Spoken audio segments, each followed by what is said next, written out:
Hello guys, this is Abhishek. Welcome to my YouTube channel. Today we are here to learn how to improve ourselves in English communication. well, जैसा कि आप सभी लोग जानते हैं कि हर किसी की लाइफ की अलग कंडीशन होती है, तो उसी तरह से कुछ कंडीशनल सेंटेंसेस भी होते हैं, कुछ सेंटेंसेस की अलग अलग कंडीशन भी होती है और कुछ सेंटेंसेस ऐसे होते हैं जो कंडीशन पर ही डिपेंड करते हैं, तो उन सेंटेंसेस को हम कंडीशनल सेंटेंसेस बोलते हैं। आज के वीडियो लेसन में मैं आपको बताऊंगा कंडीशनल सेंटेंसेस के बारे में, किस तरह से कंडीशनल सेंटेंसेस का यूज़ करके आप अपनी लाइफ में बोले जाने वाले सेंटेंसेस को ईजिली समझ सकते हैं, उनको बोल सकते हैं और सामने वाले को अपनी बात समझा सकते हैं। तो आज के वीडियो लेसन में हम बात करेंगे कंडीशनल सेंटेंसेस के बारे में। चलिए शुरू करते हैं आज का लेसन।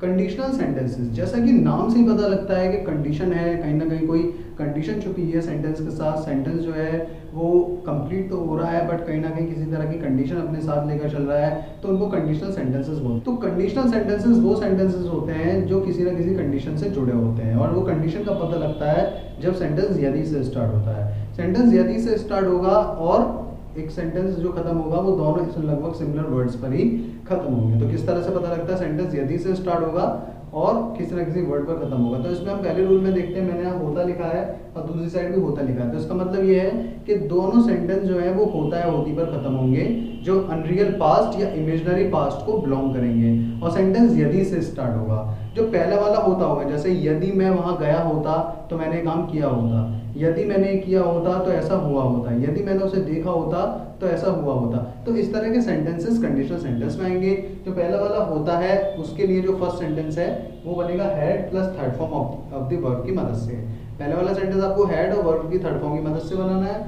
दूसरा जो सेंटेंस होगा जो उसी से जुड़ा होगा, जो होता पर खत्म होगा, वो आपको वुड हैव और वर्ब की थर्ड फॉर्म की मदद से बनाना है। पहला सेंटेंस हैड और वर्ब की थर्ड फॉर्म, दूसरा सेंटेंस वुड हैव और वर्ब की थर्ड फॉर्म की मदद से बनाना है। तो इसको और बेहतर समझने के लिए हम इसके एग्जाम्पल को समझेंगे और एग्जाम्पल के थ्रू आप जानेंगे कि किस तरह से इसकी प्रैक्टिस कर सकते हैं। तो उसके फर्स्ट एग्जाम्पल की तरफ हम चलते हैं। जैसे मैंने आपको बताया था सेंटेंस यदि से स्टार्ट होगा और उसी से पता लगेगा कि सेंटेंस कंडीशनल है, इसमें कंडीशन छुपी हुई है। तो सेंटेंस हमारा यदि मैं आगरा गया होता। देखिए यदि मैं आगरा गया होता इट मीन्स मैं आगरा नहीं गया बट मैं सोच रहा हूँ, इमेजिन कर रहा हूँ ऐसा। यदि मैं आगरा गया होता, तो यदि मैं आगरा गया होता तो कंडीशन ही होगी यदि गया होता, तो कंडीशन है, शर्त है यदि गया होता, इट मीन्स मैं नहीं गया।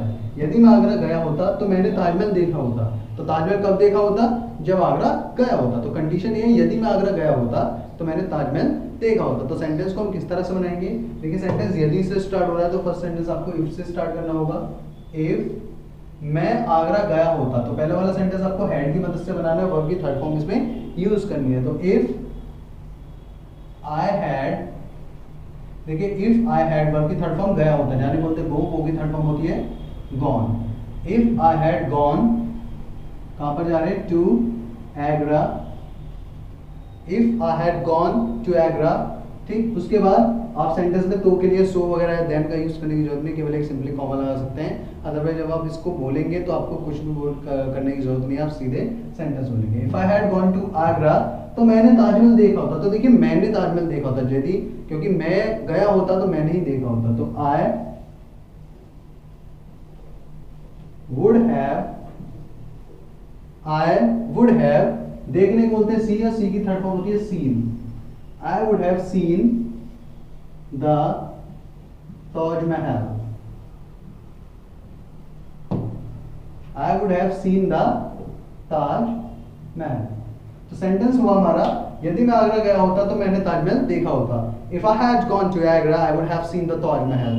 तो इस तरह के सेंटेंसेस की आपको और प्रैक्टिस करनी है और जानना है किस तरह से हैड और वुड हैव का यूज होगा कंडीशनल सेंटेंस। अब इसके नेक्स्ट एग्जांपल की तरफ बढ़ते हैं, जो एक नेगेटिव सेंटेंस है। नेगेटिव सेंटेंसेस को हम किस तरह से बनाएंगे, कंडीशनल सेंटेंसेस में उसकी कंडीशन को किस तरह से दिखाएंगे वो मैं आपको बताता हूँ। यदि तुमने पढ़ाई ना की होती, देखिए कोई स्टूडेंट है जो पास हुआ है अच्छे मार्क्स से या किसी भी तरीके से, और उसको दूसरा व्यक्ति बोल रहा है यदि तुमने पढ़ाई ना की होती, तो कंडीशन है यदि पढ़ाई ना की होती तो तुम फेल हो गए होते। जाहिर सी बात है यदि आप भी पढ़ाई नहीं करेंगे तो फेल हो जाएंगे। तो इस तरह से सेंटेंसेस बोले आते हैं, यदि तुमने पढ़ाई ना की होती तो तुम फेल हो गए होते। तो इट मीन्स उसने पढ़ाई की है और वो पास हुआ है। तो यदि तुमने पढ़ाई ना की होती, तो कंडीशन ये है यदि से जुड़ी हुई है। तो सेंटेंस स्टार्ट होगा इफ यू, तुमने बोलते हैं you.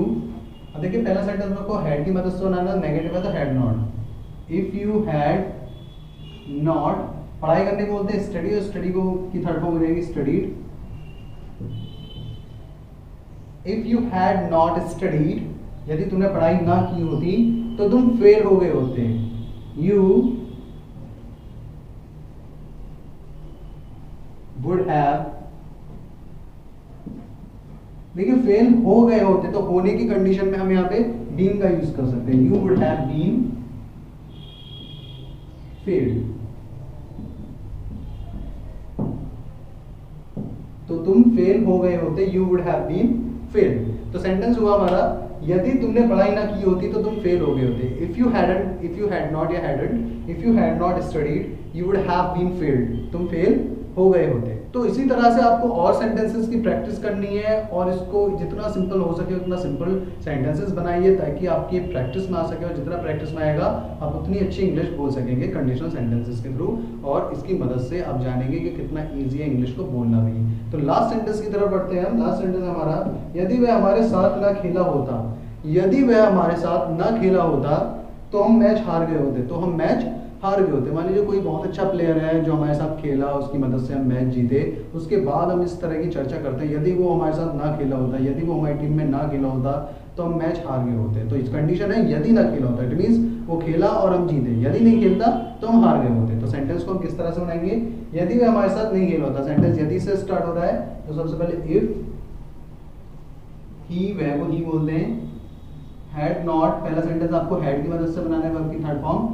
If he had not, play की थर्ड फॉर्म होती है played, if he had not played with us, if he had not played with us, देखिए यहां तक सेंटेंस खत्म हो गया है। If he had not played with us, और सेंटेंस आता है तो हम मैच हार गए होते, तो हम मैच हार गए होते। तो इसे बनाना है हमें वुड हैव की मदद से, तो वी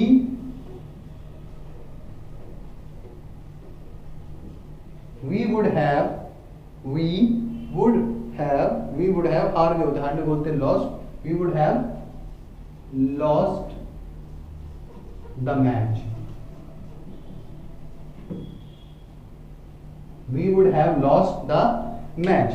यदि वह हमारे साथ ना खेला होता तो हम मैच हार गए होते। If he had not played with us, we would have lost that match, we would have lost the match. तो गाइस इसी तरह से आपको सेंटेंसेस की प्रैक्टिस करनी है और जानना है कि कितना इजी है कंडीशनल सेंटेंसेस को बनाना और उससे रिलेटेड सेंटेंसेस को बोलना। तो और अधिक इंटरेस्टिंग लेसन्स के लिए हमारे चैनल को सब्सक्राइब कीजिए और वीडियो को लाइक करना ना भूलिए। For more videos and more lessons keep watching our channel, keep learning English. See you guys in next video, bye bye.